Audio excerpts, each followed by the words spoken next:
Dalam tanganmu ku serahkan hidup,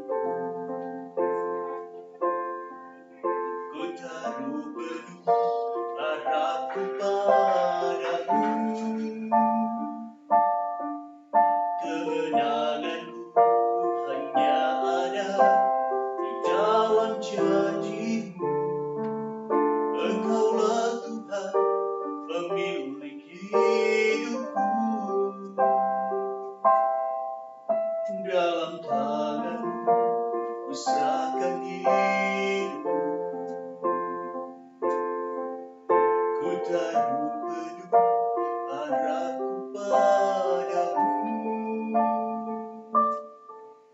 Kemenanganku hanya ada di dalam janji-Mu. Engkaulah Tuhan pemilik hidupku. Semua yang terjadi dalam hidupku, semuanya atas seizin diri-Mu. Semuanya indah dalam rencana-Mu, sebab ku tahu Kau pemilik hidupku.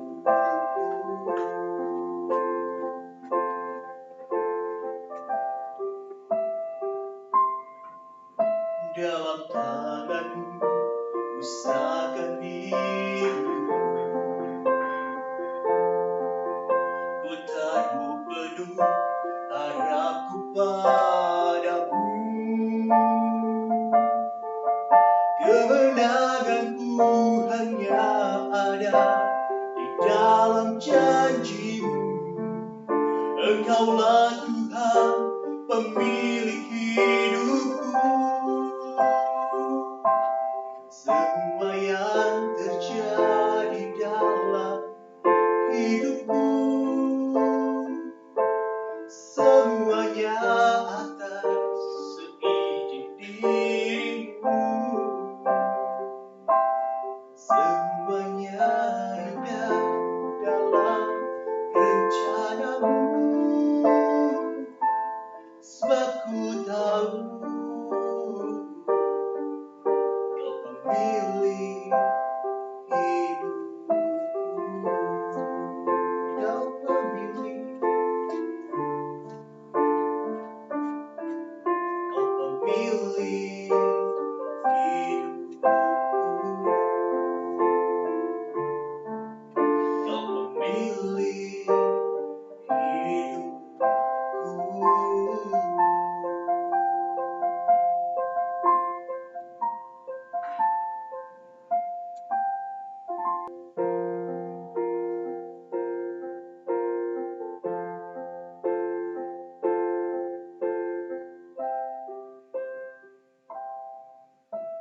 Meskipun tak ku mengerti apa yang ku alami, namun ku yakin Tuhan punya rancangan terbaik. Pertolonganku datang dari-Mu, Yesus yang ku percaya.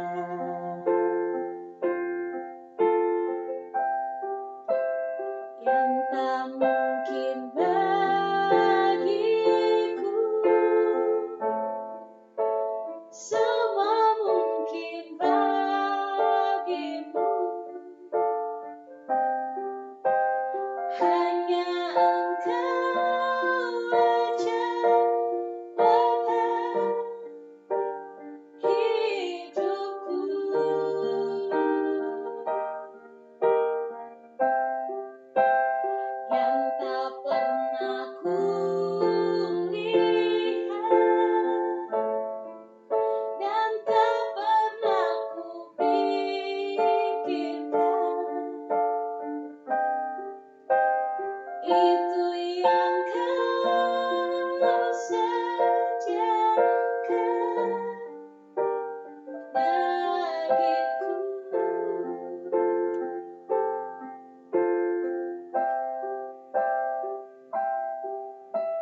Shalom Jemaat Gereja Kristen Jakarta. Gereja memberikan layanan ibadah online bagi jemaat. Lalu apa saja ya yang harus dipersiapkan? Pilihlah jam ibadahmu dan ikuti tepat waktu. Jangan sampai terlambat ya. Berpakaian rapi dan sopan, seperti kondisi jemaat akan pergi ke gereja. Siapkan Alkitab dan alat tulismu ya. Duduklah dengan posisi yang baik agar tetap fokus. Hindari untuk berbaring ataupun sambil melakukan kegiatan lain di rumah.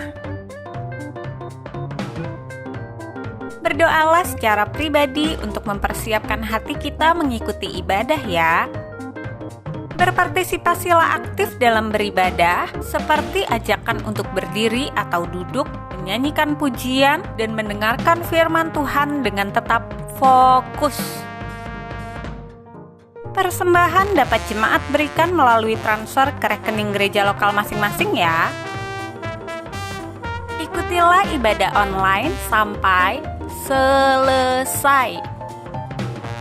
Mohon bimbingan orang tua untuk dapat mengajak anak merenungkan firman melalui ibadah online sekolah minggu.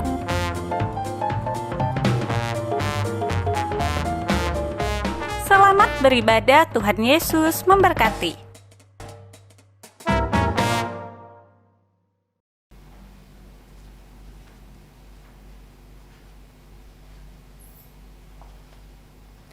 Shalom saudara terkasih di dalam Tuhan. Shalom. Hari ini bersama-sama kita kembali mau beribadah, kita mau masuk dalam hadirat Tuhan. Mari kita semua, kita persiapkan hati kita. Kita persiapkan seluruh keberadaan kita untuk masuk dalam hadirat Tuhan. Mari bersama-sama kita bersaat teduh.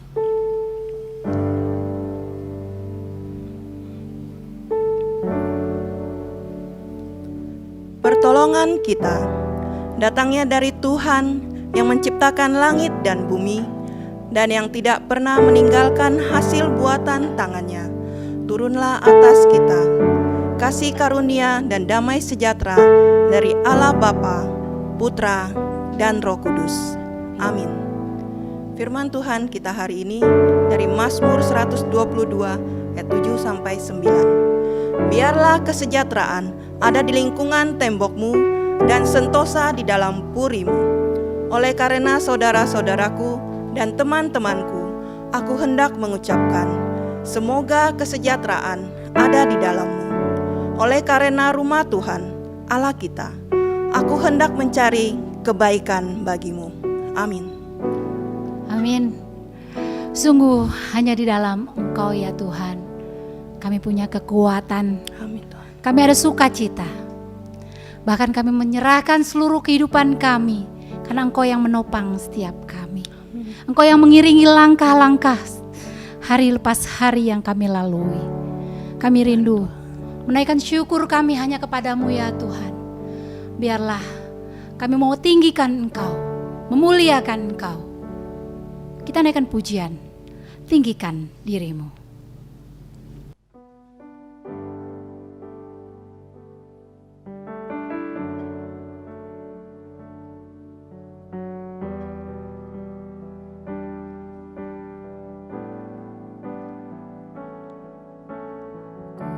Bersyukur padamu Tuhan atas kasih-Mu.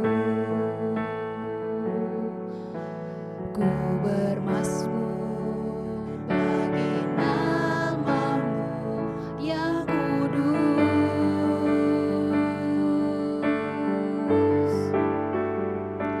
Sebab Engkau kebenaran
tinggikan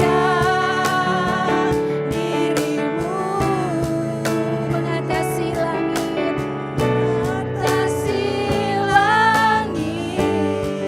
kebesaran-Mu Tuhan, kebesaran-Mu Tuhan, mengatasi bumi, tinggikan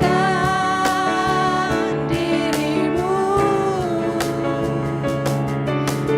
mengatasi langit, kemuliaan-Mu, kemuliaan-Mu Tuhan, mengatasi. Mari bersama-sama kita naikkan pujian, nyanyi pujian baginya. Nyanyi pujian bagimu Tuhan, pujian bagimu Tuhan, namamu besar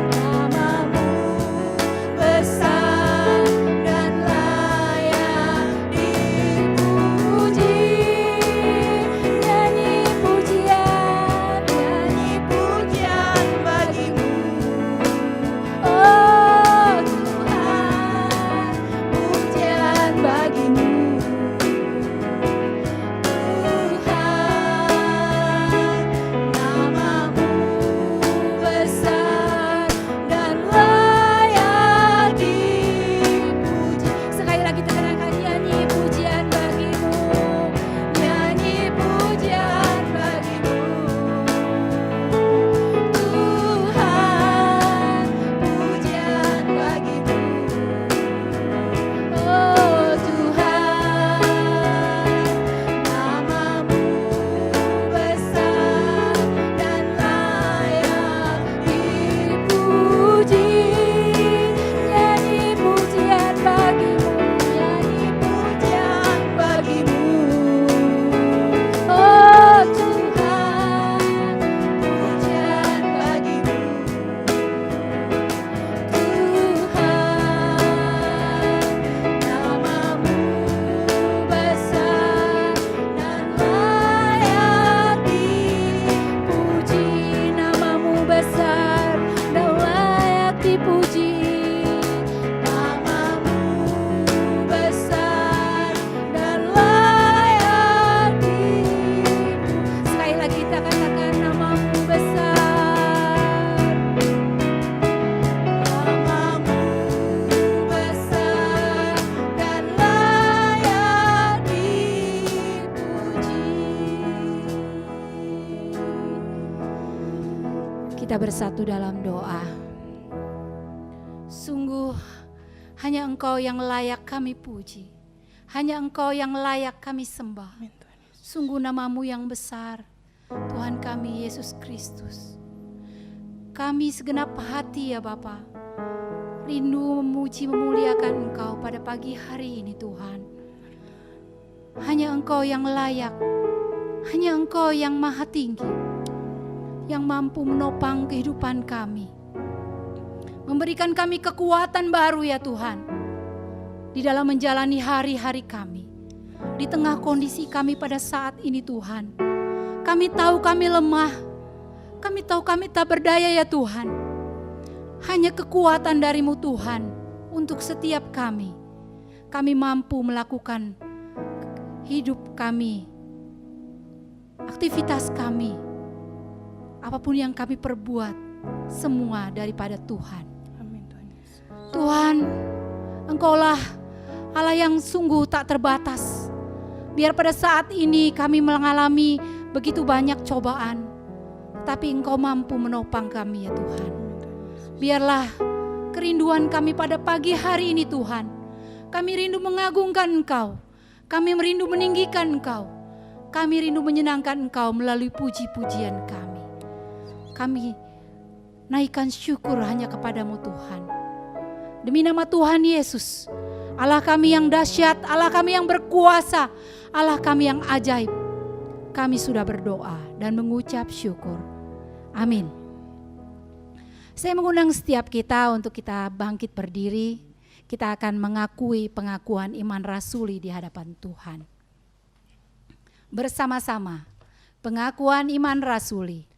Aku percaya kepada Allah, Bapa yang Maha Kuasa, Khalik langit dan bumi, dan kepada Yesus Kristus anaknya yang tunggal Tuhan kita, yang dikandung daripada Roh Kudus, lahir dari anak darah Maria, yang menderita sengsara di bawah pemerintahan Pontius Pilatus, disalibkan, mati dan dikuburkan, turun ke dalam kerajaan maut.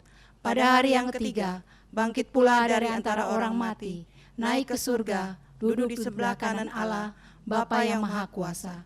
Dan dari sana Ia akan datang untuk menghakimi orang yang hidup dan yang mati. Aku percaya kepada Roh Kudus, gereja yang kudus dan am, persekutuan orang kudus, pengampunan dosa, kebangkitan tubuh, dan hidup yang kekal. Amin. Silakan duduk Bapak Ibu Saudara sekalian. Ya, benar. Sungguh besar kasih dan anugerah Tuhan di dalam hidup kita. Semua karena pemeliharaan Tuhan, semua karena penyertaan Tuhan.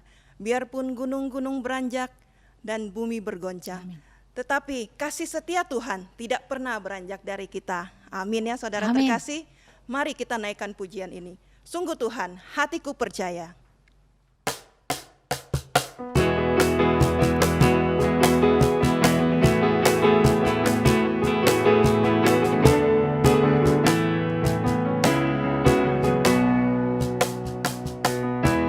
Tuhanlah kekuatan dan mazmurku,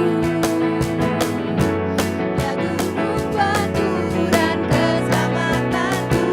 Hanya padamu Hanya padamu hatiku percaya, Kaulah menara dan kota perlindungan. Ku mau selalu bersyukur, sebab cintamu padaku takkan pernah berubah. Hatiku percaya, walau bumi bergoncang, gunung-gunung beranjak, namun kasih setiamu tak pergi dariku. benar kasih setia Tuhan tidak pernah beranjak dari setiap kita. Tuhanlah kekuatan dan mazmurku. Tuhanlah kekuatan dan mazmurku, Dia gunung batu ya gunung batu dan keselamatanku. Hanya padamu hatiku percaya,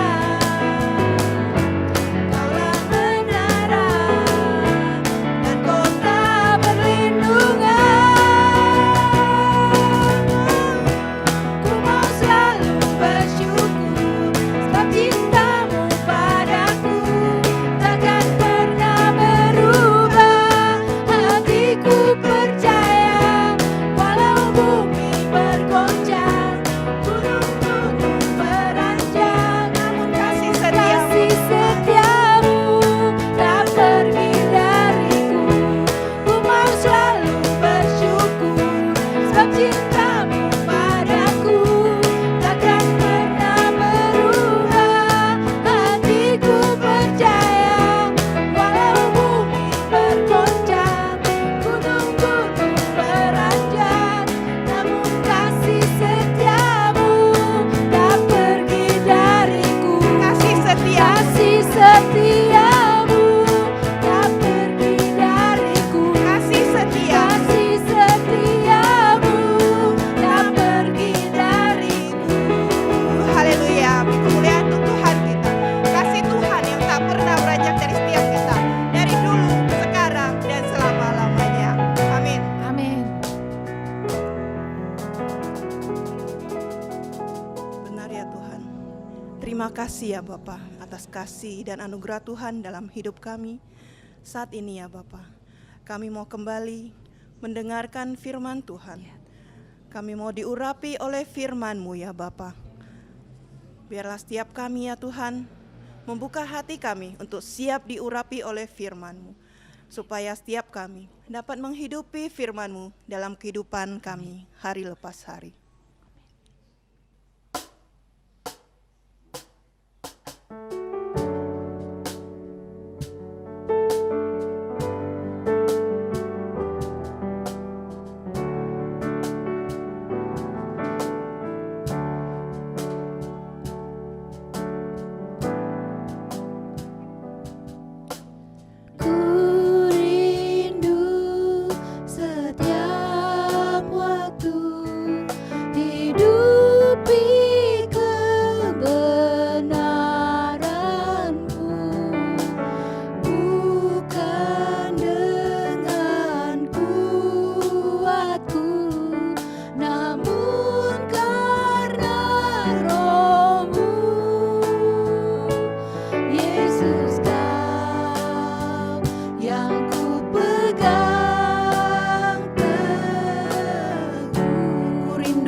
setiap waktu Tuhan. Hidupi kebenaran-Mu. Ku rindu setiap waktu hidupi kebenaran-Mu, bukan dengan kuatku, namun karena Roh-Mu. Yesus yang ku pegang teguh. Engkaulah satu-satunya Tuhan kami. Engkaulah Tuhan, Engkaulah Raja kami. Engkaulah Raja, berdaulat atas hidupku, ku berserah penuh. Dengan hati yang sungguh-sungguh, ku rindu setiap waktu Tuhan, hidupi kebenaran-Mu. Ku rindu setiap waktu hidupi kebenaran-Mu, Bukan dengan kuat kami, bukan dengan tapi oleh kebenaran, tetapi oleh Roh-Mu Tuhan. karena Roh-Mu. Yesus yang ku pegang teguh. Engkaulah Tuhan kami, Engkaulah Raja kami ya Allah. Engkau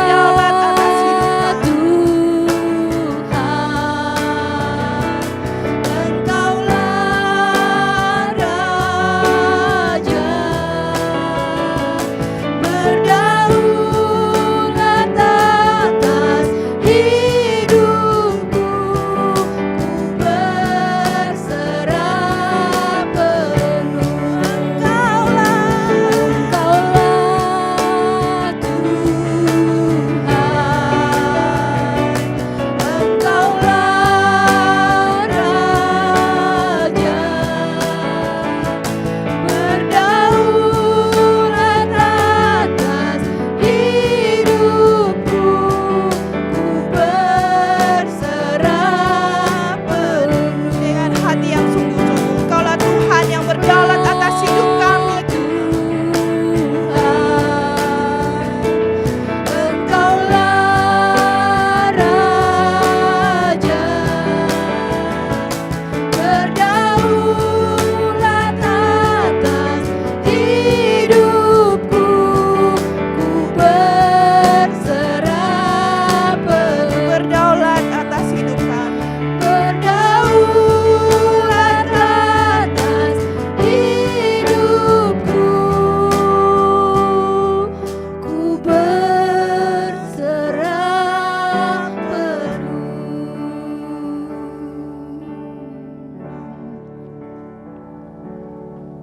persilakan kepada Bapak Pendeta Fauji untuk menyampaikan firman Tuhan.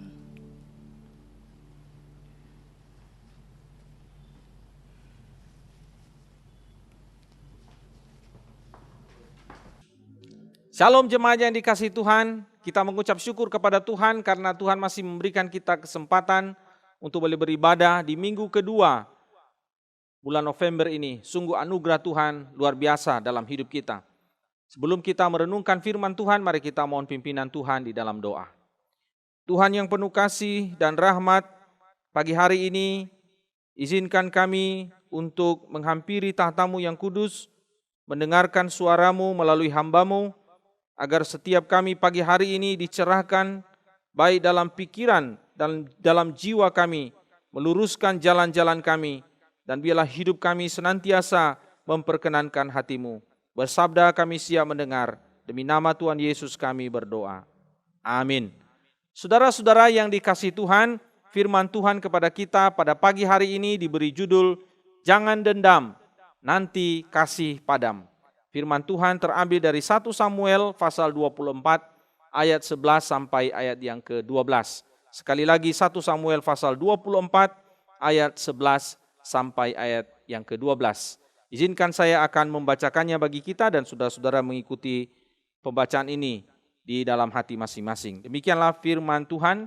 Sekali lagi 1 Samuel 24 ayat 11 dan 12.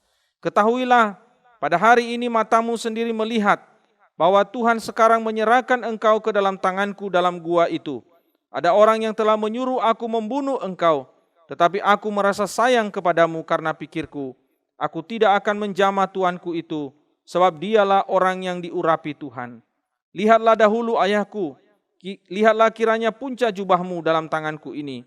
Sebab dari kenyataan bahwa aku memotong punca jubahmu dengan tidak membunuh engkau, dapatlah kau ketahui dan kau lihat bahwa tanganku bersih daripada kejahatan dan pengkhianatan, dan bahwa aku tidak berbuat dosa terhadap engkau, walaupun engkau ini mengejar-ngejar aku untuk mencabut nyawaku. Saudara-saudara yang dikasihi Tuhan, ada satu adagium yang dianut oleh sebagian orang, bunyinya demikian.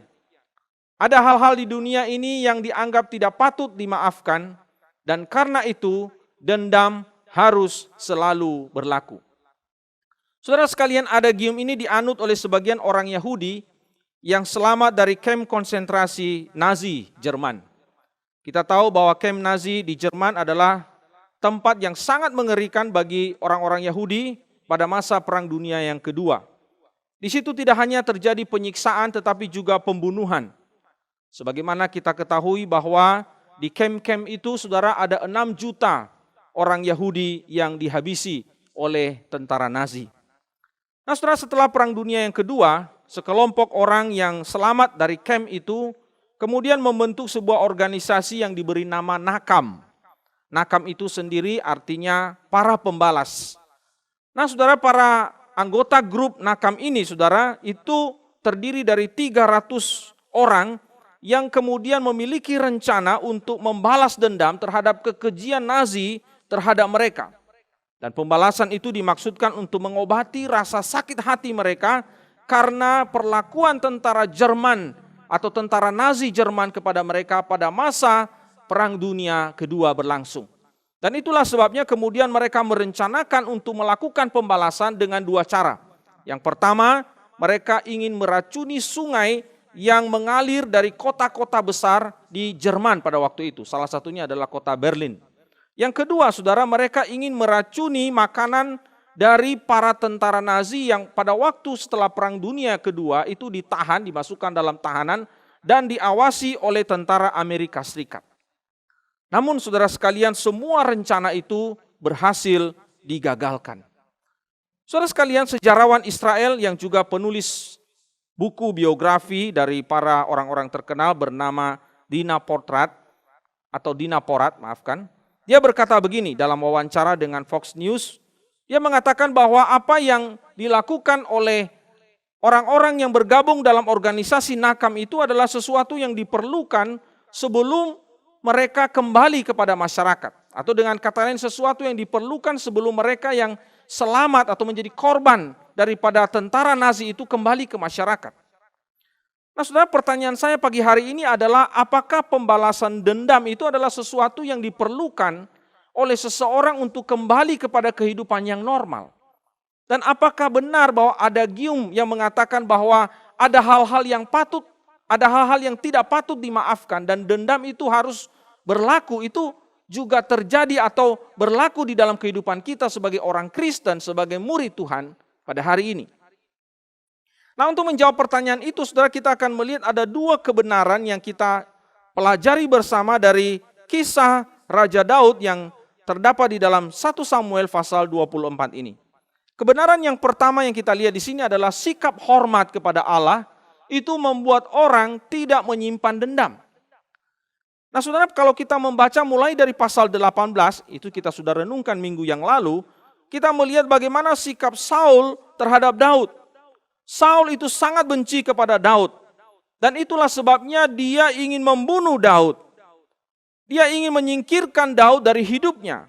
Dan Saul itu memburu Daud. Dia memburu Daud seperti memburu binatang, saudara. Ia ingin melenyapkan Daud. Dan oleh sebab itu, saudara, kita melihat mulai dari pasal 18 sampai pada pasal 24 ini Daud berpindah-pindah tempat menghindari perburuan yang dilakukan oleh Saul kepadanya. Saudara yang saya kasih dalam Tuhan, kalau kita membaca di dalam kitab Mazmur, maka kita melihat bagaimana keadaan atau kondisi yang dialami Daud pada masa-masa dia diburu, hendak dibunuh oleh Saul. Bagaimana kepedihan hatinya, bagaimana tekanan-tekanan yang dialaminya, bagaimana ketakutannya, bagaimana ketidakpastiannya, bagaimana penderitaan yang dialami oleh seorang Daud pada masa Saul itu memburunya seperti memburu binatang. Saudara yang saya kasih dalam Tuhan, tidak hanya itu. Saul juga menyakiti hati Daud dengan dia merencanakan untuk menikahkan Daud dengan putrinya. Dan kita tahu kemudian akhirnya ternyata putri yang hendak dinikahkan kepada Daud itu justru diberikan kepada orang lain, saudara. Dan tidak hanya itu, saudara, yang lebih menyedihkan lagi, pada waktu Daud itu, saudara, terusir atau dia dalam pengembaraan dan dia meninggalkan keluarganya, istrinya yang bernama Mikal yang adalah anak Saul itu juga kemudian diberikan kepada orang lain, saudara, menjadi istri orang lain. Bukankah itu adalah sesuatu yang sangat menyedihkan, sesuatu yang sangat memedihkan hati seorang Daud. Namun Daud sama sekali tidak menaruh dendam dan sakit hati kepada Saul. Pada suatu ketika Saul membuang hajat di sebuah gua, saudara, dan ternyata Daud dan anggota-anggotanya, pasukannya itu berada di dalam gua yang sama. Dan ini sebenarnya adalah kesempatan yang sangat baik dan sangat besar untuk membalas dendam. Kalau Daud memiliki dendam kepada Saul, ia bisa saja membunuh Saul. Namun Daud dikatakan tidak melakukannya. Ia justru bahkan melarang orang-orang yang ada di sekitarnya untuk menyentuh Saul atau membunuh Saul. Bahkan ketika mereka berkata, Tuhan menyerahkan dia ke dalam tanganmu, ini kesempatanmu, ini saat yang baik sekali. Namun Daud tidak melakukannya. Saudara yang saya kasih dalam Tuhan, kenapa Daud tidak menaruh dendam kepada Saul? Kenapa dia tidak membalaskan perbuatan Saul kepadanya? Bukankah Saul itu sungguh keterlaluan dan sudah di luar batas? Mengapa, saudara? Jawabannya adalah karena Daud itu menghormati Allah. Saul adalah orang yang diurapi oleh Allah. Itulah sebabnya Daud menghormati Saul sebagai orang yang diurapi Allah. Daud mengatakan demikian, sebab dialah orang yang diurapi oleh Tuhan. Saudara sekalian, di dalam banyak sekali peristiwa Daud selalu mengulangi kata ini. Saul adalah orang yang diurapi oleh Tuhan. Dan karena Daud adalah seorang yang menghormati Tuhan di dalam hidupnya, maka dia menghormati orang yang diurapi oleh Tuhan. Itulah sebabnya dia tidak menyentuh Saul, dia tidak membunuh Saul. Sebab kalau dia membunuh Saul, itu sama saja artinya dia menghina Tuhan. Dia tidak menaruh hormat kepada Tuhan yang telah mengurapi Raja Saul. Saudara yang saya kasih dalam Tuhan, di dalam ayat yang ke-11 dikatakan, aku merasa sayang kepadamu. Itulah sebabnya aku tidak membunuhmu. Itulah sebabnya aku tidak menyentuhmu. Dan kata aku merasa sayang kepadamu ini sebenarnya lebih tepat diterjemahkan, tetapi aku menyelamatkan engkau. Artinya saudara sekalian, bahwa Daud tidak mau membunuh Saul. Dia mau menyelamatkan Saul karena Daud itu menghormati Tuhan yang telah mengurapi Saul menjadi raja atas Israel. Nah saudara yang saya kasih dalam Tuhan, ini adalah prinsip yang sangat penting yang perlu kita ketahui di dalam hidup kita sebagai murid Tuhan. Kadangkala kita harus akui bahwa perlakuan orang lain kepada kita seringkali menyebabkan kita menaruh dendam dan sakit hati. Dan ada keinginan di dalam diri kita untuk melakukan pembalasan kepada orang yang pernah menyakiti hati kita atau orang yang pernah berbuat jahat kepada kita. Jujur, saudara, harus kita akui, jika ada kesempatan seperti yang dialami oleh Daud, maka kesempatan itu tidak akan kita lewatkan. Kesempatan itu tidak akan kita sia-siakan.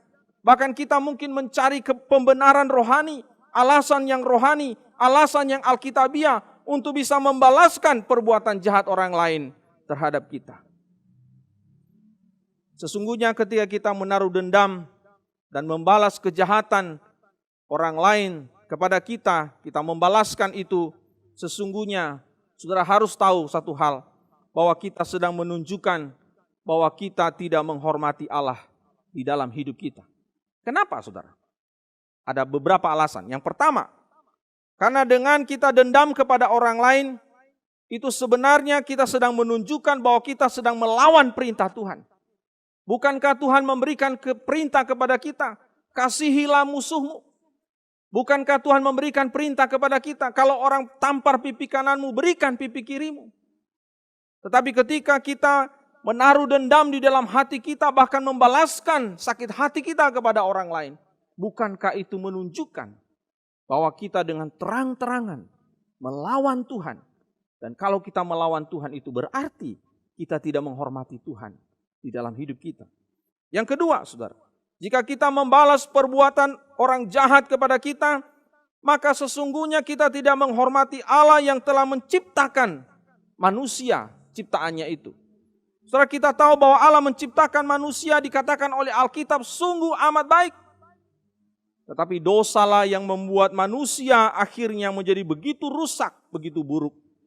Dan sekali lagi saya mau katakan bahwa bukan karena manusianya, tetapi karena dosanya.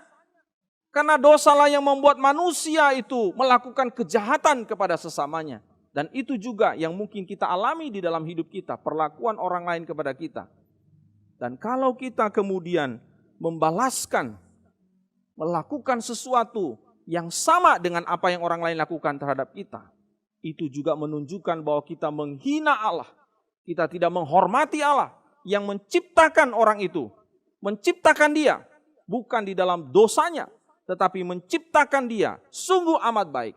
Dan itu ketika kita melakukannya, kita membalaskan dendam kita kepada orang lain, itu sama saja kita menghina Allah sebagai pencipta. Yang ketiga, jika kita menaruh dendam kemudian kita membalaskan dendam itu, maka itu sama saja kita mengambil alih hak Allah. Alkitab mengatakan di dalam Roma pasal 12 ayat 19, pembalasan adalah hakku, akulah yang menuntut pembalasan. Maka ketika kita mengambil alih hak Allah di dalam hidup kita, itu sama saja kita menghina Allah karena tindakan kita itu. Dan di dalam ayat yang ke-13, Daud berkata kepada Saul, Tuhan kiranya membalaskan aku kepadamu, tetapi tanganku tidak akan memukul engkau. Saudara, Daud sungguh-sungguh menaruh hormatnya kepada Allah. Yang keempat, saudara, jika kita membalaskan dendam kita kepada orang lain, maka itu sama saja merupakan penghinaan terhadap karya salib Kristus yang begitu agung di dalam hidup kita. Saudara, kenapa saya katakan ini adalah sebuah penghinaan?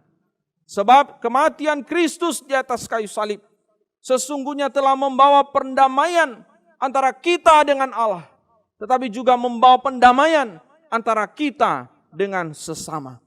Maka jika salib Kristus telah mendamaikan kita dengan Allah dan mendamaikan kita dengan sesama, tetapi pada saat yang sama kita masih menaruh dendam, kita masih membenci orang lain, dan kita ingin membalaskan dendam kita kepada orang lain, itu sama artinya kita menghina karya salib Kristus. Kita menghina perbuatan Allah yang sangat besar yang kita selalu nyanyikan, agungkan. Betapa luar biasanya kasih-Nya. Betapa luar biasanya pengampunannya di dalam kehidupan kita, umat-Nya. Nah saudara, ini prinsip yang sangat penting dan harus kita ketahui. Jika kita di dalam hidup kita, pada waktu orang lain menyakiti kita, pada waktu orang lain memusuhi kita, pada waktu orang lain mungkin melakukan perbuatan-perbuatan yang tidak pantas terhadap hidup kita, kita harus ingat bahwa kita tidak boleh menaruh dendam. Kita tidak boleh membalaskan perbuatan jahat orang lain kepada kita, karena kita menghormati Allah di dalam hidup kita. Seorang wanita berkulit hitam yang tua renta dengan perlahan-lahan bangkit berdiri di sebuah ruang pengadilan di Afrika Selatan beberapa puluh tahun yang lalu. Umurnya kira-kira 70 tahun. Dari raut wajahnya, saudara, kelihatan tergores penderitaan yang dialaminya selama bertahun-tahun. Dan di depannya, saudara, berdiri seorang pria kulit putih yang bernama Mr. Van der Broek.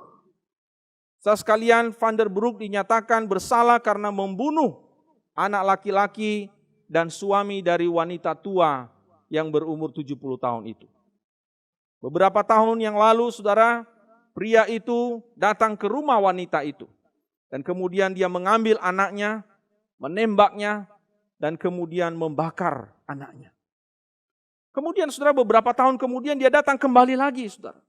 Dia mengambil suami daripada wanita itu dan menyeretnya ke sebuah tempat di tepi sebuah sungai, disaksikan oleh wanita itu. Dia melihat suaminya diikat, disiksa, dan kemudian dia dibakar dengan bensin. Saudara yang saya kasih dalam Tuhan, kata-kata terakhir yang didengar oleh wanita itu yang keluar dari mulut suaminya sebelum suaminya itu meninggal, dia berkata, "Bapa, ampunilah mereka." Belum lama berselang kemudian Mr. Van der Broek itu ditangkap, diadili dan kemudian dinyatakan bersalah. Dan pada saat itu saudara, ketika wanita itu berdiri di dalam ruangan pengadilan itu, hakim bertanya, "Jadi apa yang Anda inginkan? Apa yang harus dilakukan pengadilan terhadap orang ini yang secara brutal telah menghabisi keluarga Anda?" Wanita itu kemudian menjawab, "Saya menginginkan 3 hal. Yang pertama, saya ingin pergi ke tempat suami saya dibunuh. Saya ingin mengumpulkan abunya dan saya ingin menguburkannya secara terhormat. Yang kedua, Pak Hakim, saya hanya punya 1 orang suami dan 1 orang anak. Dan karena mereka semua telah pergi, saya ingin mengangkat Van der Broek ini menjadi anak saya. Dan saya ingin 2 kali dalam sebulan dia harus pergi ke ghetto. Ghetto itu adalah tempat orang-orang kulit hitam tinggal. Dia harus datang ke tempat itu 2 kali dalam seminggu, dalam sebulan. Dan 1 hari dalam pertemuan itu dia harus bersama-sama dengan saya. Dia harus bercakap-cakap dengan saya. Dia harus mengisi hari-hari saya supaya saya juga bisa menyatakan kasih saya kepadanya." Dan yang ketiga, sambil melihat kepada Van der Broek itu, dia berkata, "Saya ingin anak ini, Van der Broek ini tahu bahwa saya memberikan maaf baginya karena Kristus Yesus telah mengampuni dan telah memaafkan dosa-dosa saya dan juga dosa-dosa kita." Dan itulah permintaan suami saya terakhir sebelum dia menghembuskan nafas terakhir. Oleh karena itu saya minta seseorang bisa membantu saya ke depan sehingga saya bisa memeluk Van der Broek itu dan menyatakan kepadanya bahwa saya ingin dan saya benar-benar memaafkannya. Nah, saudara, ketika petugas pengadilan kemudian membawa wanita tua itu ke depan Van der Broek, lalu Van der Broek itu saudara tidak bisa menahan tangisannya, dia menangis dan dia pingsan. Pada waktu orang-orang di dalam ruangan pengadilan itu menyaksikan peristiwa itu, mereka menyanyikan lagu Amazing Grace. Kalau saya Indonesiakan, sangat besar anugerahmu. Saudara yang saya kasih dalam Tuhan, kata-kata wanita tua itu, karena Yesus Kristus mati untuk mengampuni. Demikianlah wanita ini mengampuni orang yang pernah berbuat jahat kepadanya. Saudara, terlalu sering kita mengatakan kata-kata ini. Terlalu sering kita mengatakan kita mengagungkan karya salib. Terlalu sering kita mengatakan bahwa begitu hebatnya karya salib dalam hidup kita. Tetapi pertanyaannya adalah, apakah kita sungguh-sungguh telah menunjukkan penghormatan kita akan karya salib itu di dalam hidup kita ketika kita memaafkan, mengampuni orang lain. Saudara sekalian, dalam hidup kita ini ada begitu banyak orang yang pernah mungkin membuat kehidupan kita menjadi begitu menderita. Mungkin suami kita yang pernah melukai kita, mengecewakan kita. Mungkin istri kita yang pernah menimbulkan kepahitan di dalam jiwa kita. Mungkin mertua kita, mungkin menantu kita, mungkin anak-anak kita, mungkin orang tua kita. Bahkan mungkin tetangga-tetangga kita yang dekat dengan kita, yang sering bertemu dengan kita, yang menjengkelkan kehidupan kita, hati kita. Bahkan mungkin sesama anggota gereja atau sesama pelayan-pelayan Tuhan di gereja yang juga mungkin pernah menimbulkan luka di dalam hati kita. Apakah kita menghormati Tuhan? Dan dengan demikian kita tidak menyimpan dendam dan sakit hati terhadap orang lain. Yang kedua, saudara, Sikap hati yang bersih dari kejahatan membuat orang tidak menyimpan dendam. Setelah pada waktu Daud memotong punca jubah Saul dengan diam-diam, dikatakan dalam ayat yang ke-6, berdebar-debarlah hati Daud. Saudara sekalian, kalau kita menyelidiki dalam bahasa Ibrani, kata berdebar-debar itu dari kata nakah. Itu artinya memukul hatinya.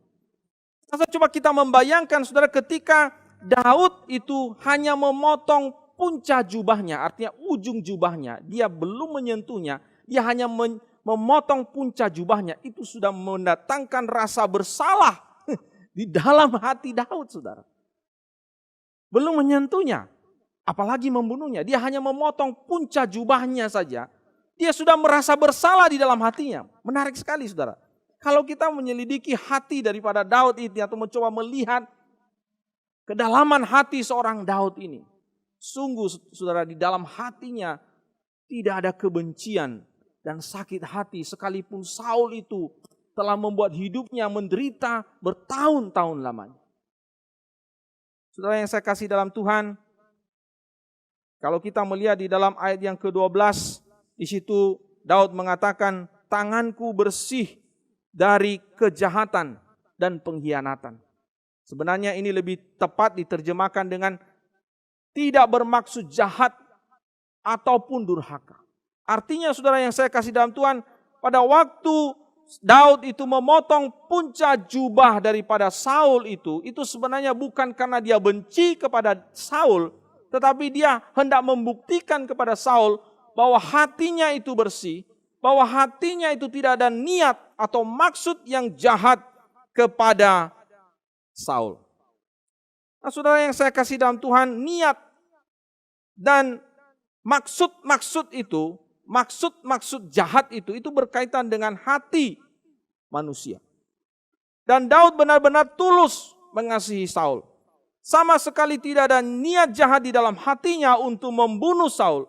Bahkan ketika kesempatan yang besar itu ada di depan matanya, sama sekali tidak ada niat yang jahat, niat yang timbul di dalam hatinya untuk membalas perbuatan jahat Saul kepadanya.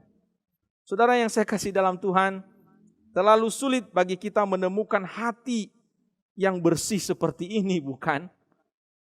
Terlalu sulit. Saya mau katakan, dunia ini penuh dengan kepalsuan. Kadangkala perbuatan yang baik yang dicitrakan, dinyatakan kepada sesama, kepada orang lain, sebenarnya membungkus niat, maksud-maksud yang jahat, yang terselubung, yang belum dinyatakan. Dan pada saat itu dinyatakan, maka kejahatan itu akan diluapkan dengan tanpa terkendali. Kita hidup dalam dunia yang penuh kepura-puraan. Kita hidup dalam dunia yang penuh dengan kepalsuan. Seolah-olah baik, seolah-olah aman. Tetapi sesungguhnya di dalam itu menyimpan sesuatu yang suatu saat itu akan meledak. Daud adalah seorang yang selalu menjaga hatinya untuk selalu bersih dari kecemaran dan kejahatan. Di dalam Mazmur pasal 139 ayat 23, Daud berkata, selidikilah aku ya Allah dan kenalah hatiku. Ujilah aku dan kenalah pikiran-pikiranku. Dalam Mazmur pasal 26 ayat 2 dikatakan, ujilah aku ya Tuhan dan cobalah aku. Perhatikan, selidikilah batinku dan hatiku.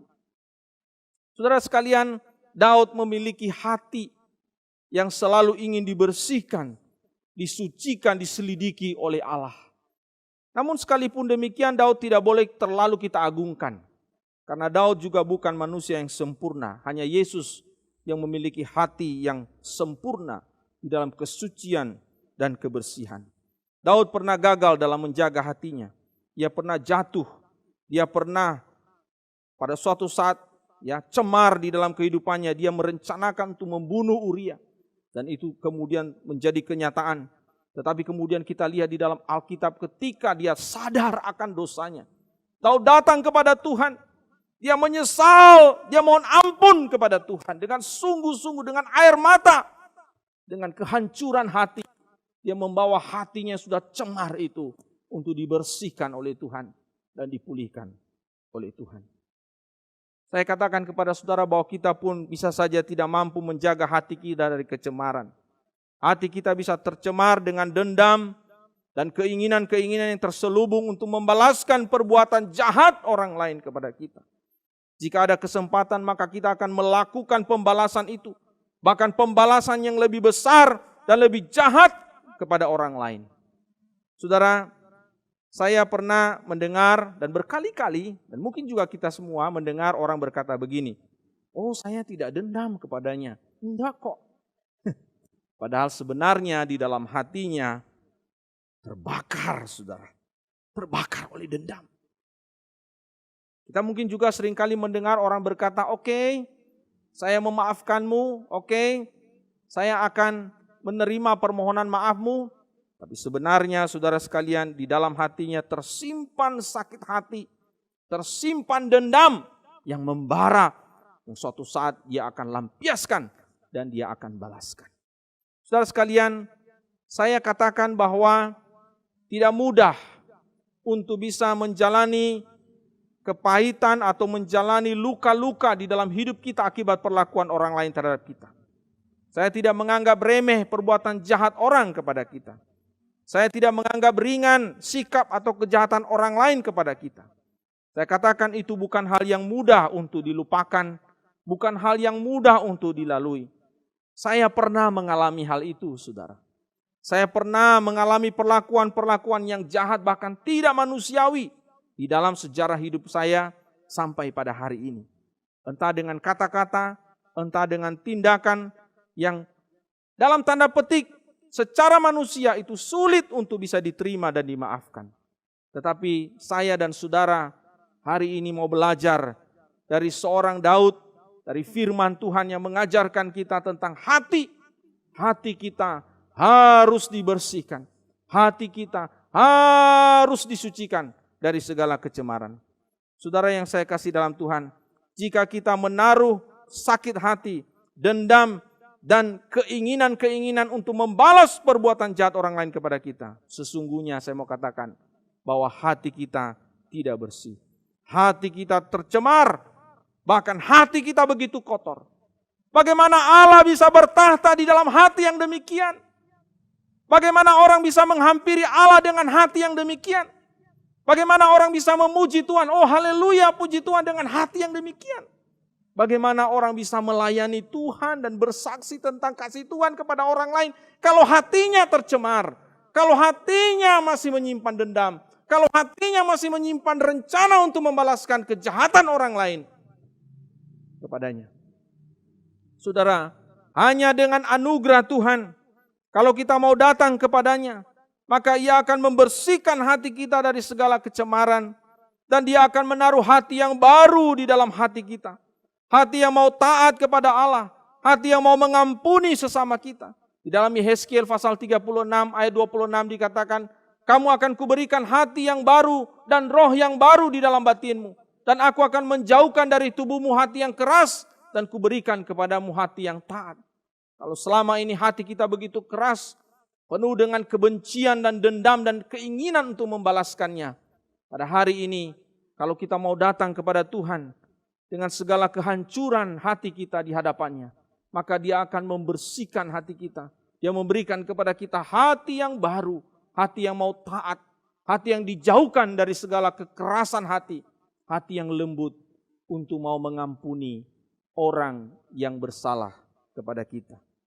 Saudara sekalian, jika hati kita bersih, maka kita bisa melihat segala sesuatu dengan objektif. Kita bisa melihat orang yang menyakiti hati kita dengan sudut pandang yang lain, sudut pandang yang baru, sudut pandang yang berbeda.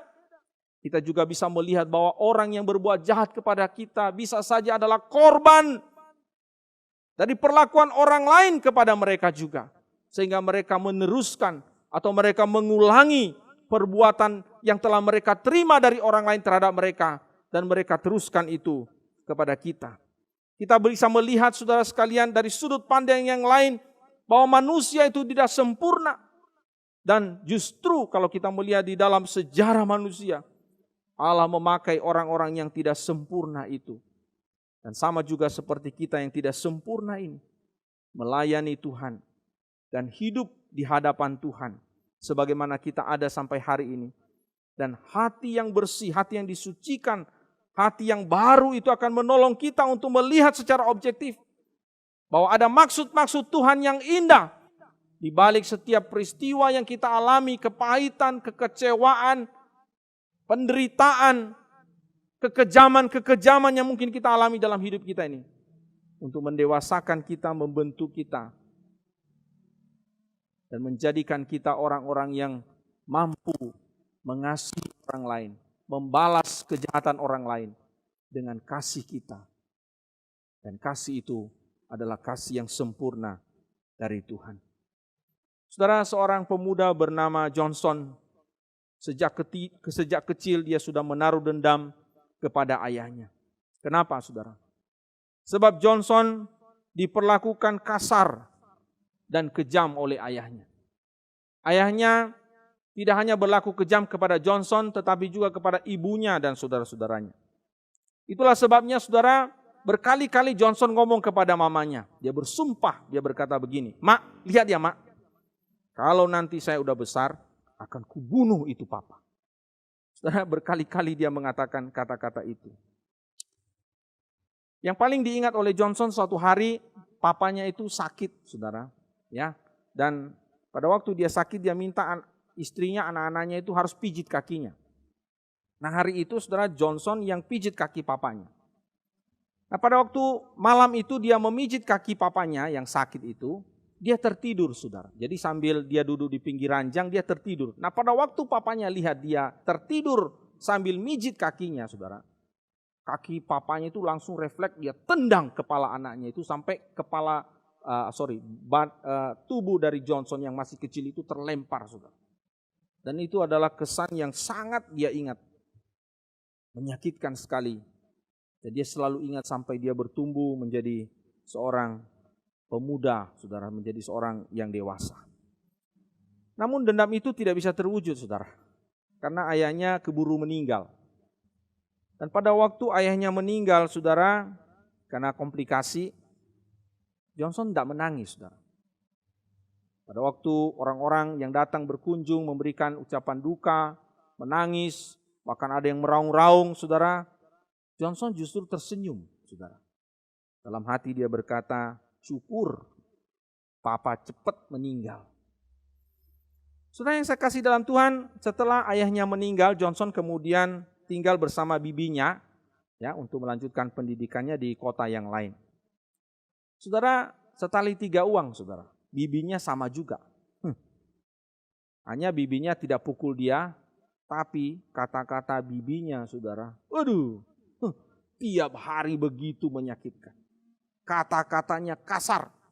Setiap hari kata-kata binatang keluar dari mulut seorang bibi kepada Johnson. Kecoa lu, bebek lu, dan sebagainya. Ya, kira-kira itu gambarannya. Kata-kata makian tiap hari menjadi makanannya. Saudara, kalau di rumah Johnson itu manis sekali. Dia nurut, patuh, taat ya sebagai seorang anak yang bertumbuh remaja ya, makin besar. Tapi saudara sekalian, kalau di luar rumah dia menjadi liar dan buas. Dia suka tawuran, dia suka berkelahi, dan kalau dia pukul lawannya, saudara ya, kalau dia pukul lawannya, dia membayangkan lawannya itu seperti bapaknya atau bibinya, saudara ya. Jadi kalau dia tinju ya lawannya itu, dia itu membayangkan itu wajah papanya, saudara. Coba bayangkan, saudara. Kalau dia cekik temannya, saudara, dia mencoba membayangkan bahwa orang yang di hadapannya itu adalah papanya sendiri. Dia cekik, saudara. Kalau dia injek seseorang, dia membayangkan bahwa orang dia injek itu adalah papanya atau bibinya. Dia mencoba untuk melampiaskan dendamnya dan sakit hatinya kepada orang-orang yang dia pukul, dia tendang, dia cekik, dia injek. Sampai suatu hari Johnson mengikuti sebuah retreat di sekolahnya. Dan di situ dia mendengarkan firman Tuhan yang berbicara tentang hati manusia. Hati yang tercemar, hati yang penuh dengan dendam dan sakit hati. Johnson menyadari hatinya tidak lagi bersih. Dia menyimpan sakit hati kepada ayahnya dan bibinya.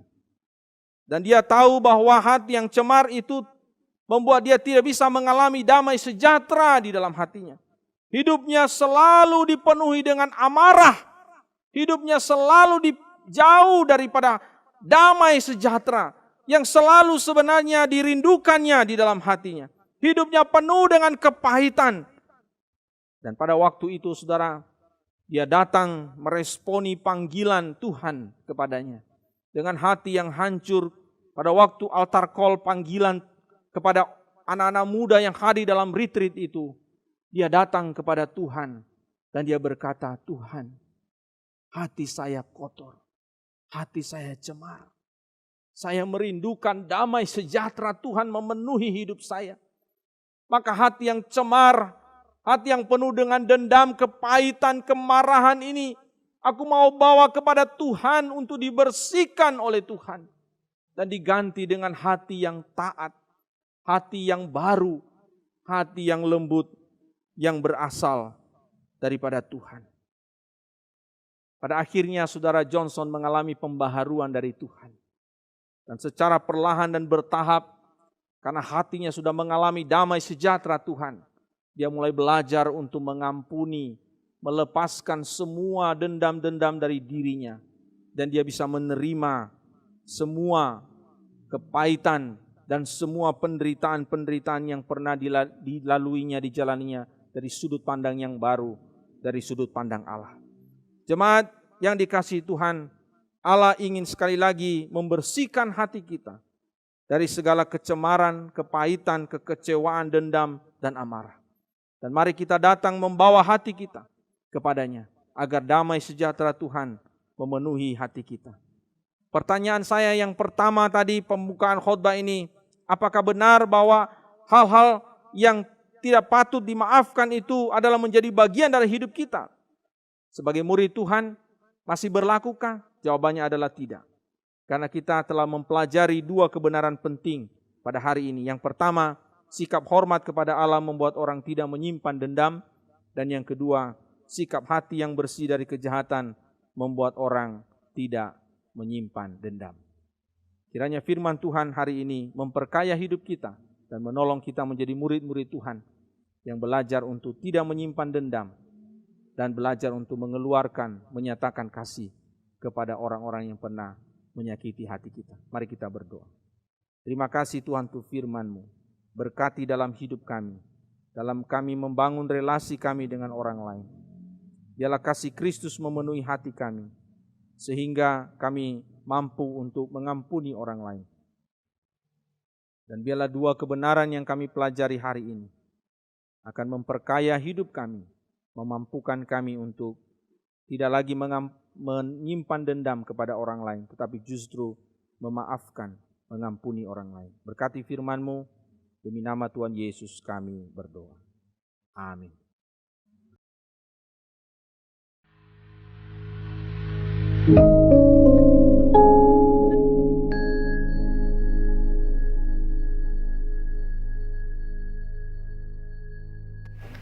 Orang Kristen adalah murid Kristus yang bersemangat melihat apa yang Tuhan kerjakan untuk membangun kerajaan-Nya di dunia dan ingin mengambil bagian di dalamnya. Bila memandang Indonesia, bahkan dunia ini, kita menemukan ratusan suku bangsa dengan beragam budaya dan bahasanya masing-masing. Sayangnya sebagian di antara mereka belum mengenal namanya, apalagi menyembah Dia. Tuhan sangat mempeduli setiap suku bangsa. Bagaimana mereka dapat percaya kepada Dia jika mereka tidak mendengar tentang Dia? Bagaimana mereka mendengar tentang Dia jika tidak ada yang memberitakannya? Dan bagaimana mereka dapat memberitakannya jika mereka tidak diutus? Doakan agar ada jemaat Tuhan yang terpanggil menjadi utusan atau goer atau misionaris untuk pergi memberitakan kabar baik ke tempat-tempat di mana Injil belum diberitakan. Panggilan untuk menjadi goer atau misionaris tidaklah mudah, membutuhkan pergumulan untuk meninggalkan banyak hal. Perlu persiapan, baik rohani, fisik, mental, dan karakter. Doakan agar mereka yang jelas akan panggilan Tuhan dapat benar-benar dipersiapkan untuk dapat menjadi utusan yang sehat, tangguh, dan efektif. Tuaian memang banyak, tetapi pekerja sedikit. Karena itu, mintalah kepada Tuhan yang empunya tuaian, supaya Ia mengirimkan pekerja-pekerja untuk tuaian itu. Saudara-saudara yang dikasihi Tuhan, pada hari ini kita akan berdoa untuk beberapa hal yang berkaitan dengan misi Gereja Kristen Jakarta. Mari kita berdoa bagi jemaat Tuhan yang terpanggil untuk menjadi utusan Tuhan atau misionaris yang pergi memberitakan kabar baik di tempat-tempat di mana Injil belum diberitakan. Panggilan untuk menjadi seorang misionaris tidaklah mudah, membutuhkan pergumulan untuk meninggalkan banyak hal, untuk persiapan rohani, fisik, dan mental. Mari kita berdoa agar mereka yang telah terpanggil untuk memenuhi panggilan Tuhan ini dapat mempersiapkan diri mereka untuk menjadi utusan-utusan yang sehat, tangguh, dan efektif di dalam melayani Tuhan. Mari kita bersama-sama berdoa untuk hal ini. Bapa kami dalam surga, kami datang kepadamu. Kami berdoa bagi para utusan-utusan Tuhan di ladang-ladang Tuhan, di ladang-ladang misi yang Tuhan sudah panggil, yang adalah anak-anak-Mu, baik mereka yang adalah orang-orang awam maupun mereka yang terpanggil secara khusus, dibina, dibentuk melalui pendidikan teologi. Kami berdoa, kami mau serahkan mereka dalam tangan-Mu. Kiranya Engkau memperlengkapi mereka sebelum diutus, agar mereka sungguh-sungguh siap untuk menjadi pelayan-pelayan Tuhan yang memberitakan Injil Tuhan, yang secara efektif mengabarkan kasih Tuhan, dan bertahan di dalam kesulitan-kesulitan yang mungkin mereka hadapi di ladang-ladang misi yang ada. Terima kasih Tuhan. Kami berdoa, kami serahkan semua permohonan misi kami ini ke dalam tangan-Mu. Demi nama Tuhan Yesus kami berdoa. Amin.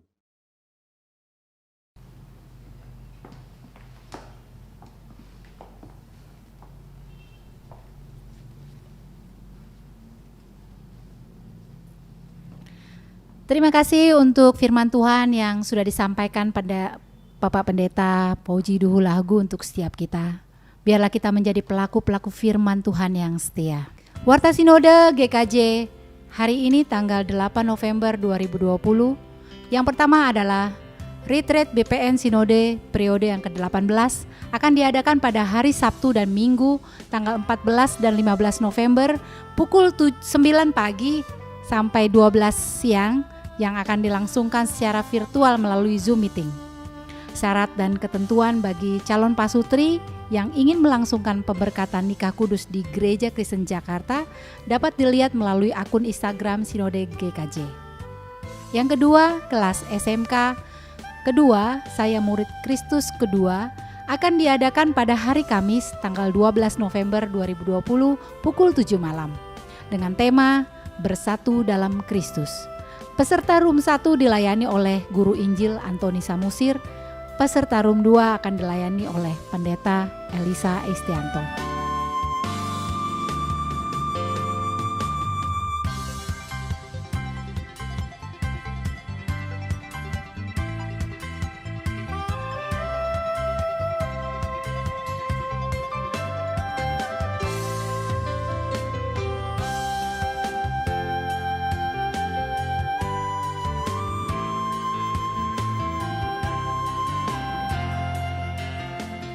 Kiranya seluruh peserta SMK 2 dapat mempersiapkan diri dan hadir tepat waktu. Demikian Warta Sinode hari ini. Terima kasih atas perhatian Bapak dan Ibu saudara-saudari sekalian. Tuhan Yesus memberkati kita. Kita akan memberikan persembahan untuk Tuhan. Kita mau memberikan persembahan dapat ditransfer melalui rekening gereja masing-masing ataupun scan barcode yang ada di layar berikut ini. Kita akan iringi dengan pujian kasih Bapa. Kasih yang sungguh terus memberikan kita penyertaan. Kasih yang terus memberikan kita damai sejahtera. Kasih yang tak berkesudahan untuk setiap kita.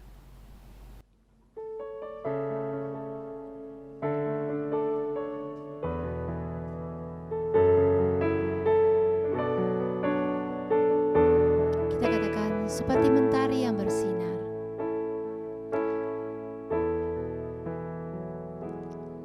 Seperti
naikkan pujian ini sekali lagi.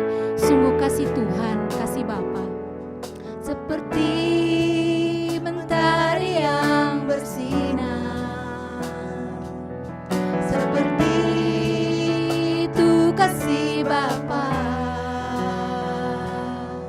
seperti gelombang samudra, takkan pernah berhenti Kau mengasihiku. Seperti tingginya langit biru, demikian tinggi kasih Bapa, sedalam lembah bayang mahu, demikian dalam Kau tebus hidupku. Kita katakan kasih-Mu lebih dari mentari yang tak pernah berhenti, memancarkan sinarnya. Cinta-Mu lebih dari samudra, tenggelamku di dalam kesetiaan-Mu Tuhan. Terima kasih atas cinta-Mu. Sekali lagi kita katakan kasih-Mu, kasih-Mu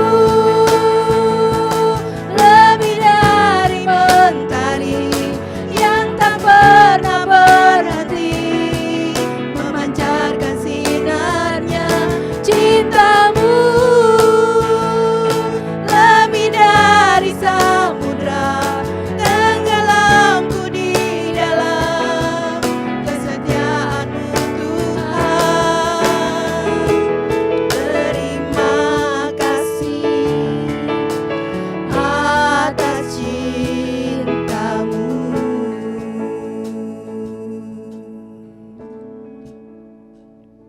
Mari kita bersatu dalam doa. Terima kasih ya Tuhan, sungguh kesempatan yang indah pada setiap kami ya Tuhan, menyatakan ucapan syukur kami lewat persembahan ini. Sungguh Tuhan, biarlah Engkau Tuhan yang menguduskan, yang mensucikan persembahan kami ini, untuk kami pakai ya Bapa, untuk menjadi berkat bagi kemuliaan-Mu ya Tuhan. Tuhan Yesus, ajar kepada setiap kami ya Tuhan, untuk terus ya Bapa mempersembahkan yang terbaik bagi Engkau ya Bapa. Terima kasih ya Tuhan, terpujilah Engkau ya Bapa. Ajar juga kepada setiap kami untuk selalu berharap kepadamu ya Tuhan. Terpujilah Engkau Tuhan. Dalam nama Tuhan kami Yesus Kristus yang hidup kami berdoa. Haleluya. Amin. Amin. Saudara terkasih, saatnya kita akan mengakhiri ibadah kita. Mari kita semua, kita bangkit berdiri, kita akan menaikkan pujian doksologi.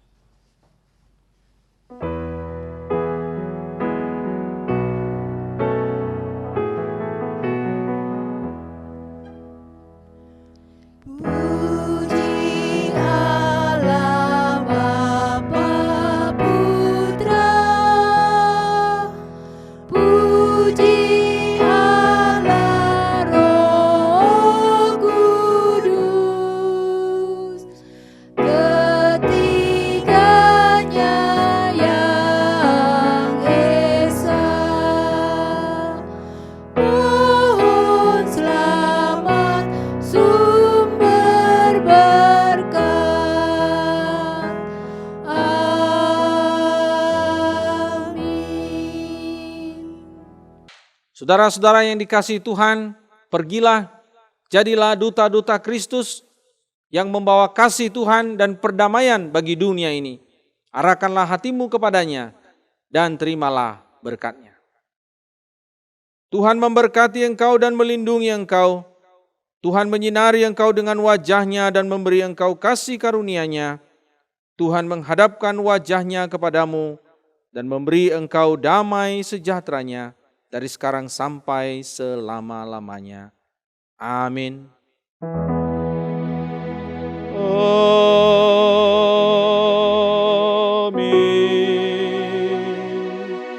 Amin.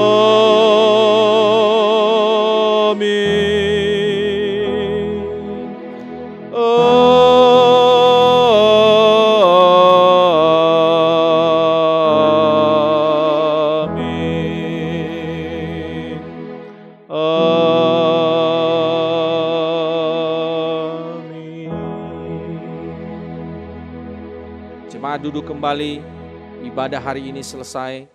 Tuhan Yesus memberkati kita.